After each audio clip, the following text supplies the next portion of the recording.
and welcome to wrestling, and welcome to the pay-per-view post-mortem for WWE Crown Jewel.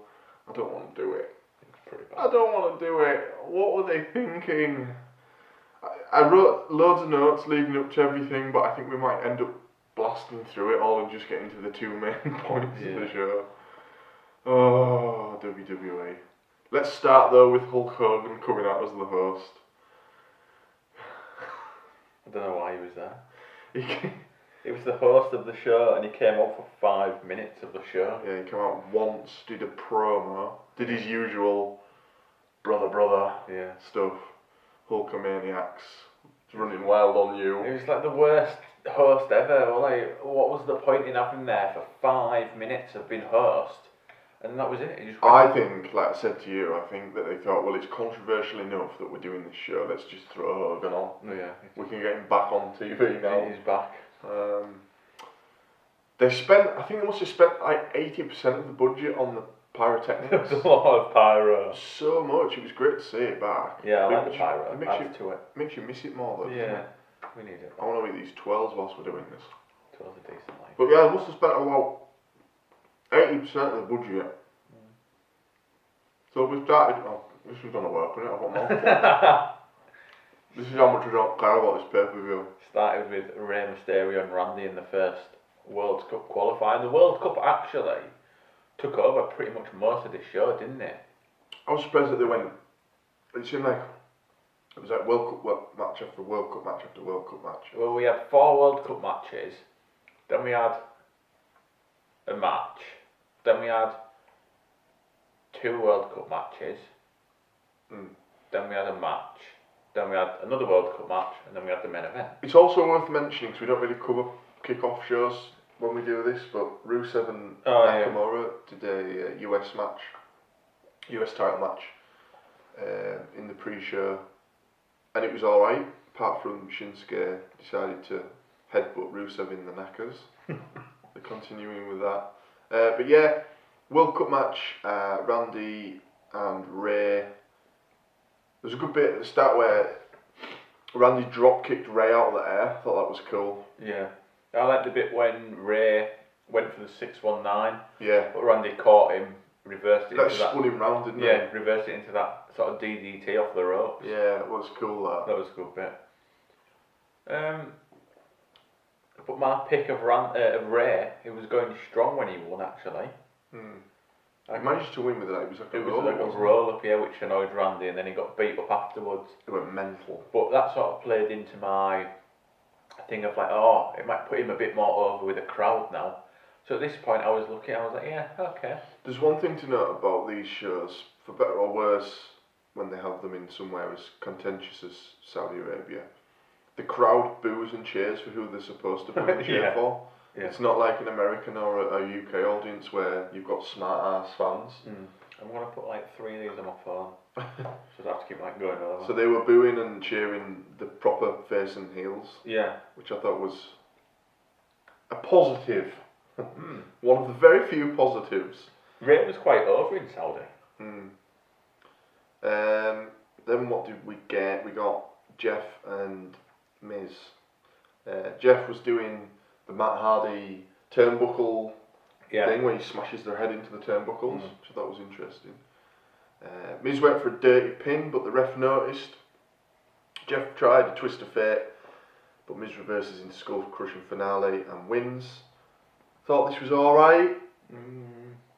Quite liked it. For me, the World Cup matches were like going along, and I was thinking, it's not brilliant, but they're okay, and it's what I expected it to be. A lot of the World Cup matches were like, for me, a lot of the matches like on the night didn't really leave first gear. They were just sort of like proper house showing. Yeah, but I never really expected the World Cup ones to. I just expected them to be like quick matches that led to the final. Yeah. So I was like alright with it, and like some of the little things that they were doing in the matches were quite cool. And we got Lashley and Seth. Lashley destroyed Seth for nearly all of the match, and then Seth hit his head or his neck. I can't remember. I think it was his neck because they were sort of selling the whole neck thing, weren't they? But then he, basically out of nowhere, similar to Randy. Did the curb stomp. Got the stomp in and he won. It was really weird that it only lasted like, what, 4 minutes as well. It was a proper quick match. Then the sort of first big surprise for me of the evening was Angle and Ziggler. Because I'd picked Kurt Angle to win the whole thing. I thought they're going to put it on a legend. So that's why I picked Ray. Yeah, so you picked Ray, I picked Kurt. I would have said that they were probably the safest picks. But Angle ended up losing to Dolph. So it was the battle of the collegiate wrestlers, which I thought was a nice little side story because they're both collegiate wrestlers. Kurt was getting in his angle lock, did an angle slam, but Dolph kept kicking out of everything and getting out of stuff.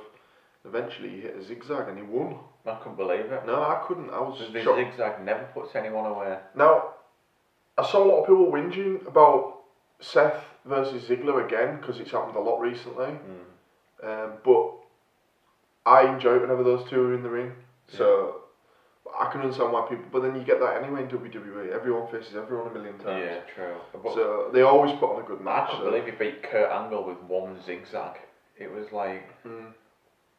Well, I was there thinking, wow, he's beat Kurt. Like I couldn't believe it. But then I thought. Clean as well. Like Drew never got involved. It was weird. Like he sort of did, but he didn't. Yeah, he never really. He didn't. He only really jumped up on the edge, but he didn't do anything, and he didn't really distract the ref. No, and which was weird. I can believe Kurt lost in the first round, but a lot of people were saying that maybe Kurt can't do 2 or 3 matches in one night now. So yeah, but if they're short 5-minute matches, I think he can.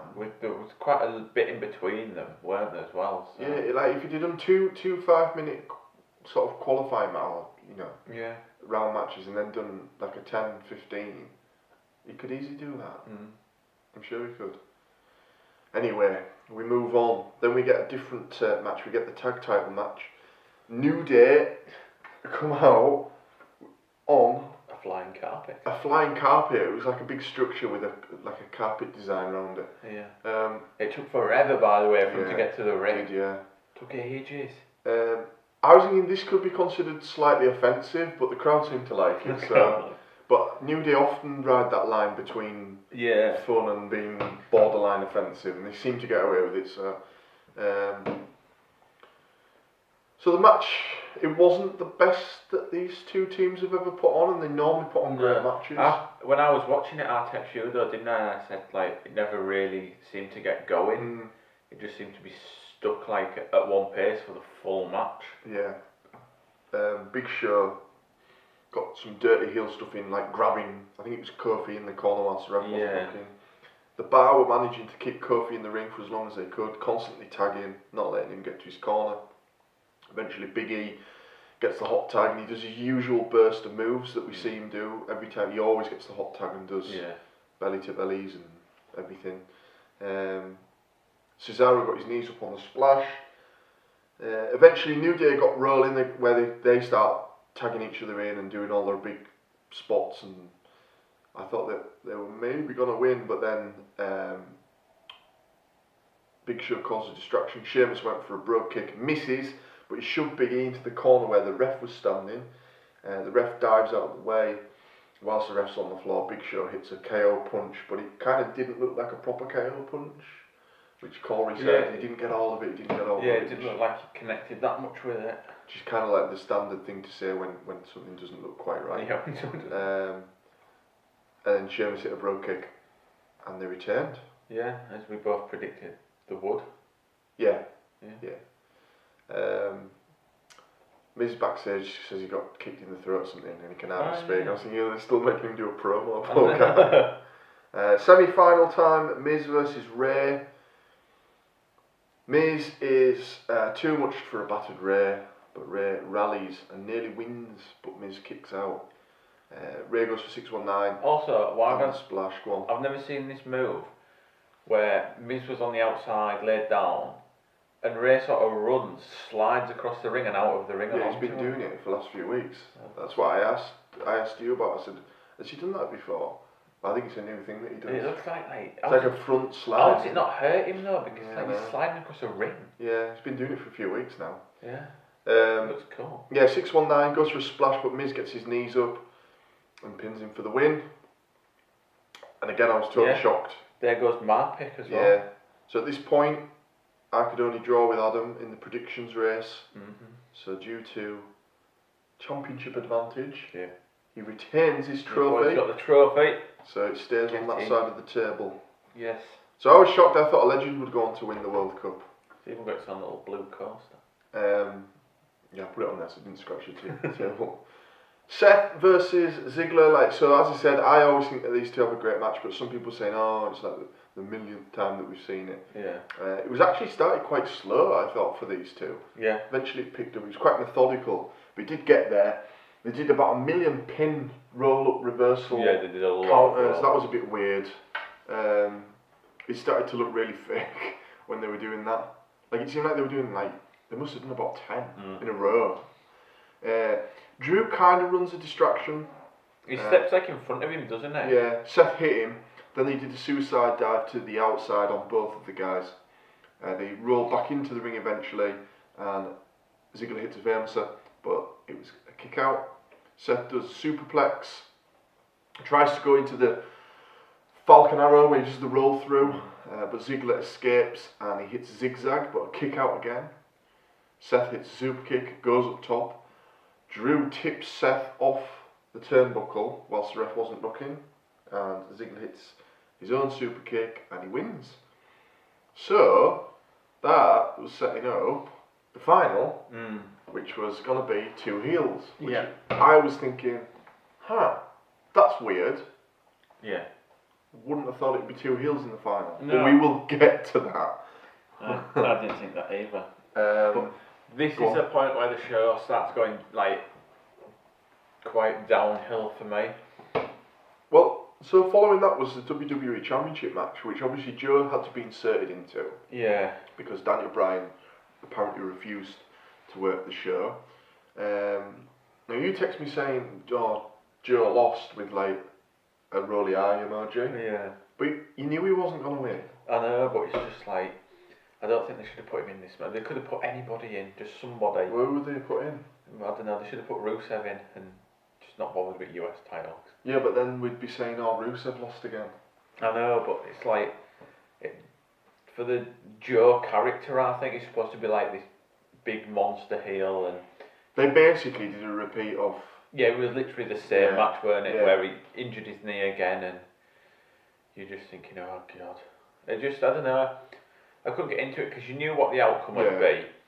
You don't want to see Joe losing it as often. When was the last time he won a match?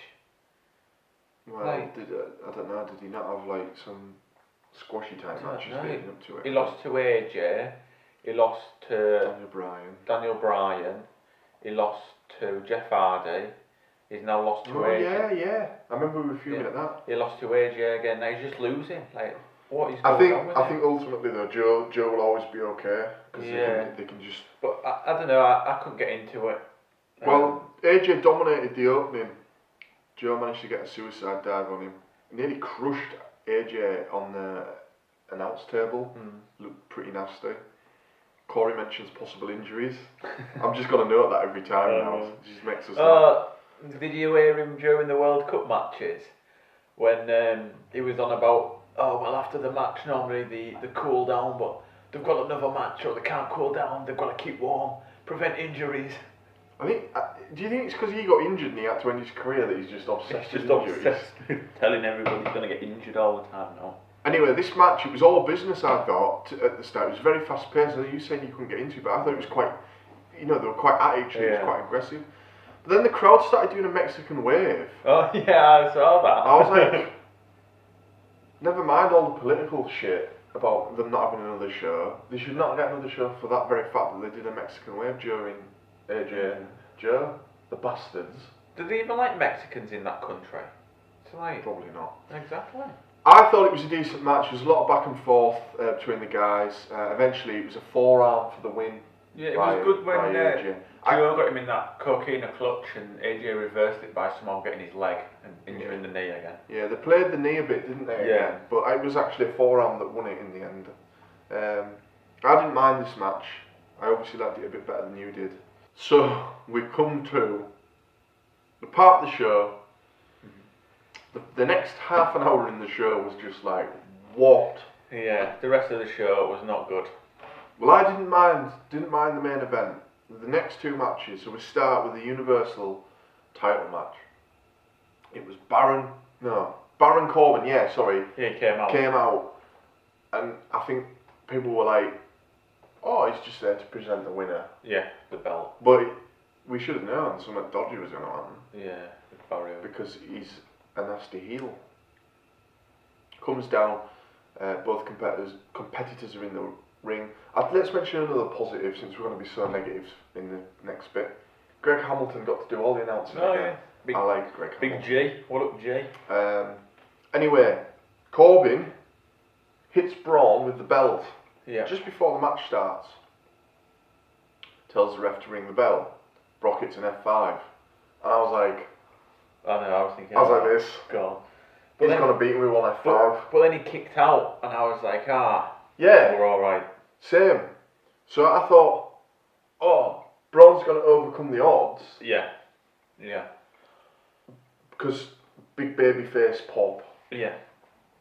Another F5. And he kicked out. Yeah. I was like, right, how many are they going to do? Because I remember Roman kicked out of about 12. Then he did it a third time. Another kick out. Now I'm getting worried again. And the fourth time... He got F5'd out of the ring. Yeah. And I was thinking, oh God, he's not going to lose by count. Yeah, he was getting counted out. And then all the commentary were like, oh, can he win it on the count out? But of course it was a vacant title, so the rules were slightly different. Yeah, so there was no champion's advantage. Braun makes it back in at 9. Yeah. Now I'm really, really worried. And he picks him up for another one.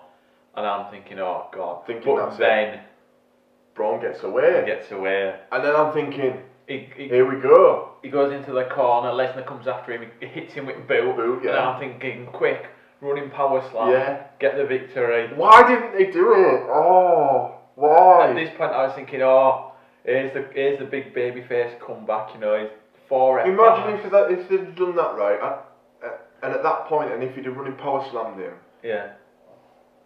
And maybe done a few more and won. Imagine how happy we'd all would be. I know. But no, Brock hits a 5th F5 and he wins. Yeah. What? Why? Why are they putting the belt back on Brock? I don't know. It was Braun's time. It was. And now we're gonna get Brock's gonna wander off with the belt again and not be on any of the shows until Survivor Series. Well, the shows are in Manchester. Yeah, they're here now, aren't they? Because I think they're in Cardiff tonight. House show tonight. They're in Manchester on Monday for Raw. And then somewhere. I think they're both Manchester. I don't know, but they're definitely in Manchester on Monday for Raw, which will be the show Brock's supposed to be on. But he's not going to be there because he's going to be UFC. Is he or not? Yeah. Are you sure? Yeah, because Daniel Cormier, who is rumoured to be fighting next when he gets back, he's fighting tonight, and he's told Brock to make sure he stays outside of the octagon tonight. She's going to be there. Should have given the titles. So it's already not going to be on. Surely he's not going to go from Saudi to America and then to Manchester for Monday. Just going forward though, right? As things stand right now after this pay-per-view, we're going to get AJ versus Brock for the second year running at Survivor Series. And yeah. I'll tell you what, AJ better bloody well win this time. He's not going to. Do you think Vince McMahon has put a little man like AJ over Brock?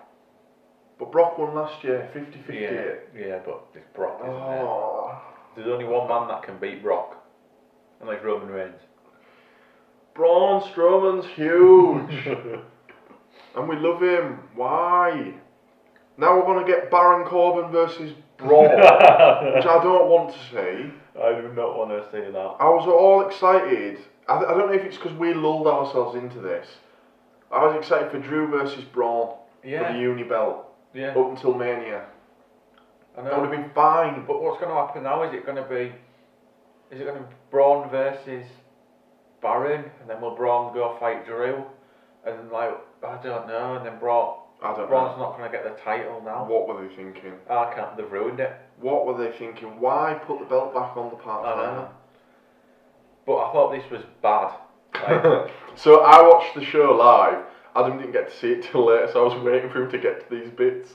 And he was kicking off the exact same how I was kicking off when the Braun thing and Brock thing happened. And I said, just wait. Just you wait. For the next bit. I thought that was it. I thought that was the low point of the night, but it got even more like weird. I don't even. So we get the World Cup final. Miz and Ziggler. They had a little fight before the bell. Miz gets hurt. Says he's fine to start, but he clearly isn't. Shane's checking on him. He's been all sympathetic and, are you okay, Miz? Then he says Miz can't fight. So they're going to call the match and they're just going to give it to Ziggler. And I was sort of thinking... Could work. Well, no, I was thinking a few things, right? I was thinking... Is Hogan coming out? Yeah. Which, honestly, I would have preferred to what happened. At least he's a wrestler. I genuinely thought they were going to do that. Yeah. Then I thought, no, they can't do. He's a very old man now. Yeah, he is. Then I thought, Jericho, like at the wildest outside thing, I was thinking, Jericho, best in the world, it kind of fits.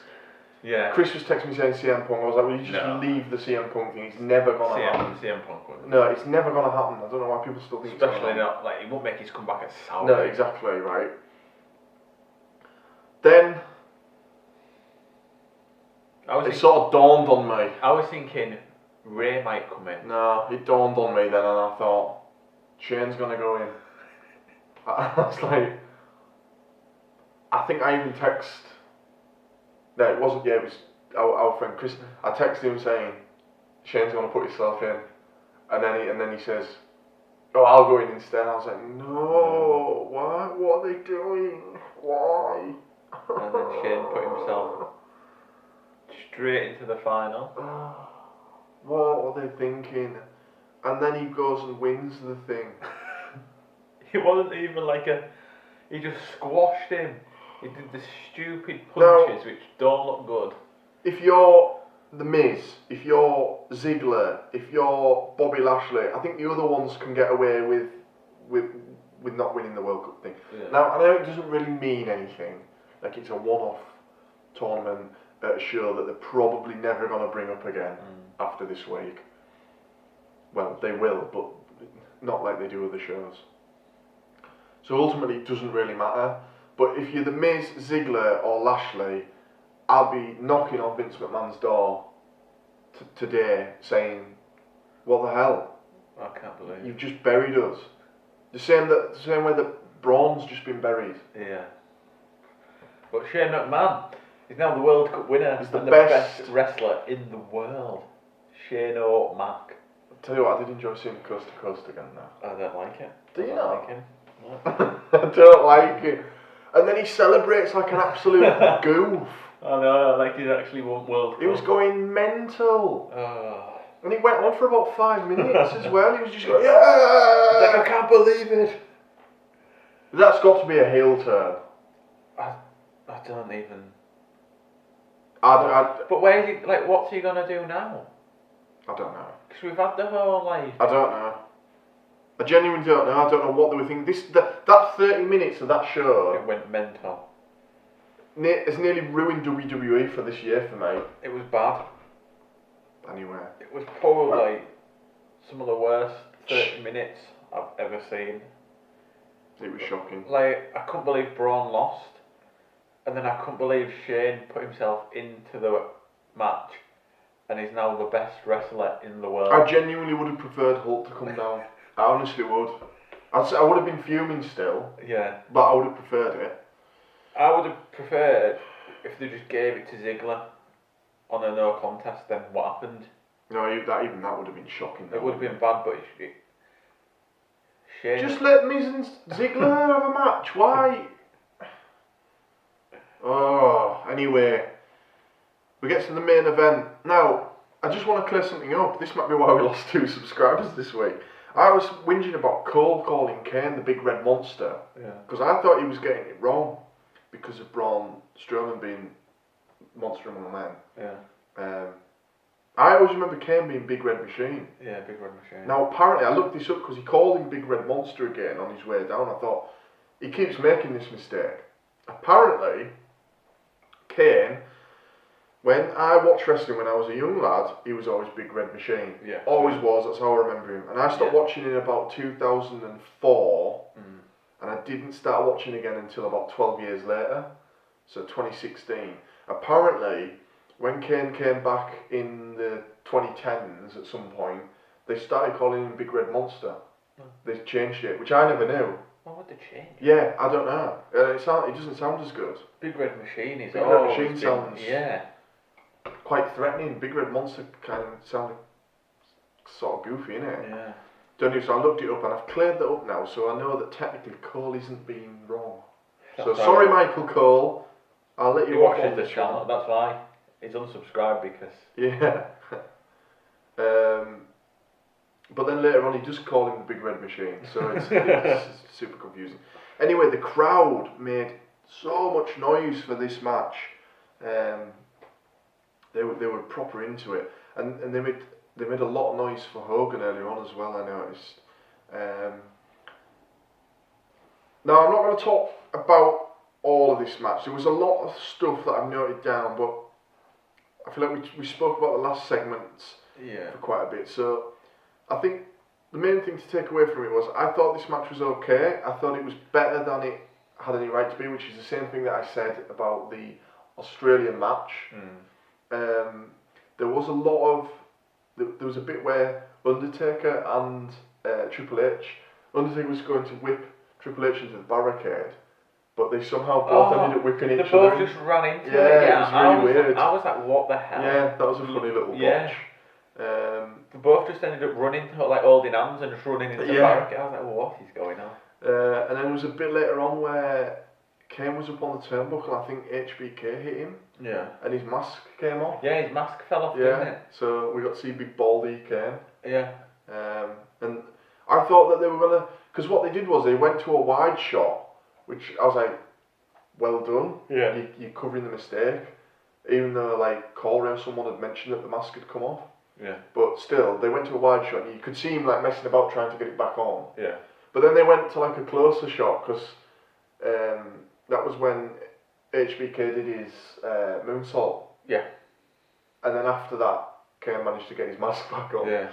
But that moonsault for a 53? It looked like it hurt, like 53-year-old doing a moonsault. That's mental. Fair play to him. I think the big takeaway from this was that HBK came out looking like he can still sort of wrestle. Yeah, he looks good. Out of all of them. Yeah, he looked the best by miles. Taker looks very, very slow. I thought, and again, I've brought him up a few times, our friend Chris, when he was texting me, he said the same, that Taker looked like he was moving a little bit better in this match than he was in the previous match. Maybe he's getting used to his new hips. Maybe. But yeah, Kane was a bit. But they're big guys, aren't they? Yeah, true. It's always going to be. Apparently Kane weighed 23 stone. Yeah. He's nowhere near. I mean, you just have that. You just have that big belly, like. But. No, but it's like. There was a point where the ref has decided to just stop applying the rules, and it was just absolute mayhem. Yeah. Just everyone was in the ring. Like I say, I thought ultimately it was an alright match. There was a few bad botches and everything, but for 4 50-year-old blokes, they're all around 50, it was alright. Yeah. There was choke slams, there was... But what we no tombstones, was there? No. To be fair, even before this match, we didn't think, like, we knew it weren't going to be a classic. We knew it weren't going to be, like, anything amazing. We just sort of knew it was going to be there. There's a bit where the Hell's Gate was locked in, which was cool to see. Yeah. And then Kane went to chokeslam HBK, but I think he managed to avoid it, and then he super kicked Kane, and Kane dropped onto. Yeah, broke. I thought that was a good little spot. Yeah, I like that. I like the ending. I always think it looks really good when he does the super kick into the pedigree. 'Cause it transitions quite well. The sweet chin music. Yeah. It's a good move, but it's been so diluted for me because everyone does a super kick now. Yeah, but I just think it looks good the way, like, obviously he didn't win off it. He super kicks and he sort of drops into the pedigree. That last pedigree wasn't great either. No. Kane was struggling to get into proper position for it. But DX won, which we didn't pick, did we? We thought Brothers would win. So I wonder, and then it ended. It never really set up anything more. We thought maybe it was going to be HBK and Taker at Mania again, but it doesn't look that way. Currently, it doesn't anyway. Hopefully not. I'd rather see HBK go with one of the younger guys. Yeah, imagine him with Styles. AJ, which was rumoured. Yeah. It was rumoured, so... It was rumoured last year, wasn't it? I think... For Rumble. Yeah, I think that could work. Yeah, I think that'd be still good. Yeah. Because AJ's good enough to make up for anything that Sean can't do, and Sean looked good. Yeah. And for a 53-year-old man. Can he grow his hair still? Well, I think that's why he shaved it off. I know, but it doesn't look good. It's weird, isn't it? It looks weird seeing him like that. Look, people go bald and lose their hair. Like, can he it's just the way it is. Can he just put like a weave on or something for one match? Right, let's finish this shit show of a pay-per-view post-mortem. Yeah. Rating. What can we call it? We've got. I don't know. We can't really call it anything. Raw rating, SmackDown scores, and we'll have to think of one. Crown. Well, I was thinking it'd be pay-per-view something, but I can't think. Points. Pay-per-view points. That'll do. I'm gonna give this a 3 out of 10. 10. Because I didn't think any of the matches were amazing, and that bit where Braun lost and Shane had been crowned the best wrestler in the world sort of ruined the whole show for me, if I'm honest. Yeah, it's a 2 or a 3, isn't it? It was. The World Cup matches were nothing brilliant, but there was some okay bits. Then all that shit happened with Braun and Shane. I honestly don't know what they're thinking. I want to watch Raw and SmackDown now to see what they do about it. And then the last match I thought was okay. The tag match was okay. So yeah, it was a below average show because of the booking. It's them 2 matches, and just there was nothing that you said, wow, that match was amazing. That match was really good. Just bang average matches and 2 awful moments. Let's see where they go from here. Thank you for watching. Make sure to subscribe. We are doing at least 10 videos a month.